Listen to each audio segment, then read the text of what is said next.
लेकिन इस पे हमने गहर मंथन भी करना चाहिए जनता ने। इनमें से एक जो ये बच्ची है, ये बड़ी होनहार है, कई एग्जाम पास कर चुकी है इम्तिहान, लेकिन इंटरव्यू में रह जाती है। देशद्रोह का कानून पे नहीं लागना चाहिए। जितना उन्होंने कानून को हाथ में लिया है उतनी उनको सजा मिलनी चाहिए, इससे ज्यादा। आज हमारे साथ हैं पूर्व केंद्रीय मंत्री और 3 बार लोकसभा के सांसद रहे जयप्रकाश जी।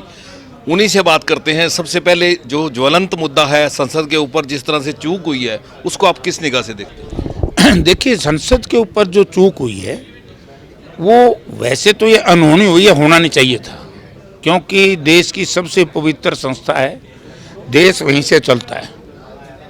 लेकिन इस पे हमने गहर मंथन भी करना चाहिए जनता ने कि वे क्यों हुई।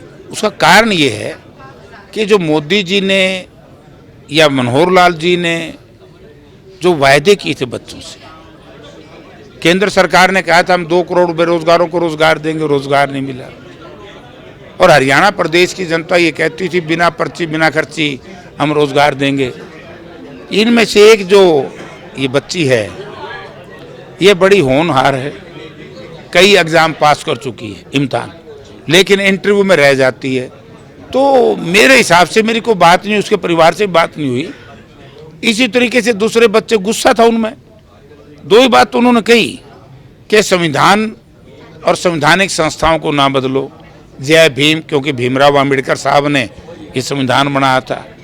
दूसरी बात रोजगार की गई थी, रोजगार दो। तो गलत क्या क्या था? जैसे किसान संगठनों को, जब किसान आंदोलन पे थे, उनको भी ये कह दिया गया कि वो उग्रवादी है।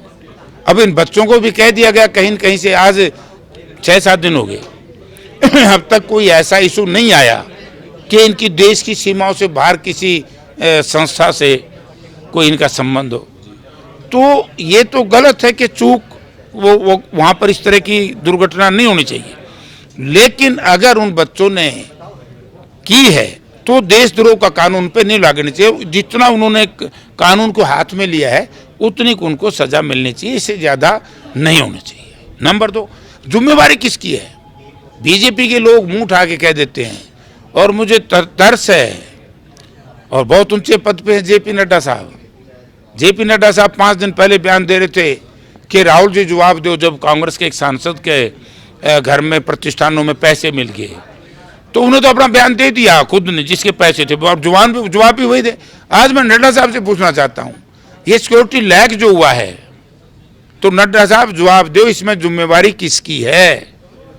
वो तो बिलों में बढ़ गए। ये तो वो काम करते चितबीन का पटबीन की। 24 तारीख को आपने जन आक्रोश रैली सिरसा में रखी है, उसके लिए क्या कहेंगे? जो पहले भी आपका राज रहा, जिन किसानों के शहीद हुए थे उनको शहीद का दर्जा दिया, सरकारी नौकरी दी, क्या इस बार भी ऐसा प्रोविजन है? हाँ, ये तो हुड्डा साहब का, हमारी पार्टी का, उदयभान जी का फैसला है। वैसे पहले भी आपको याद होगा जब चौधरी ओम प्रकाश चौटाला चीफ मिनिस्टर थे, और उससे पहले स्वर्गीय चौधरी भजनलाल जी के निस्सिंग कांड जो हुआ था, यानी जिस भी गवर्नमेंट में हुआ, तो हुड्डा साहब चीफ मिनिस्टर बनते ही सबको यही शहीदी का दर्जा दिया, उनके परिवारों को रोजगार दिया और आर्थिक सहायता दी। और अब भी जैसे हमारी कांग्रेस पार्टी की सरकार थी उस वक्त, पंजाब में उन्होंने उस वक्त दे दिया था। हरियाणा में जैसे ही कांग्रेस पार्टी की सरकार बनेगी, सबको शहीदी का दर्जा और जो मान सम्मान है, क्योंकि 2-2 लाख तो अभी हमारे विधायक दल ने, जो कांग्रेस पार्टी का विधायक दल, उनके नेता हुड्डा साहब ने, और हमारे एकलौते सांसद MP साहब, इन्होंने भी दिया अपने फंड से पैसा, दीपेंद्र सिंह हुड्डा ने। तो हम अब भी मदद करिए, आगे भी करेंगे।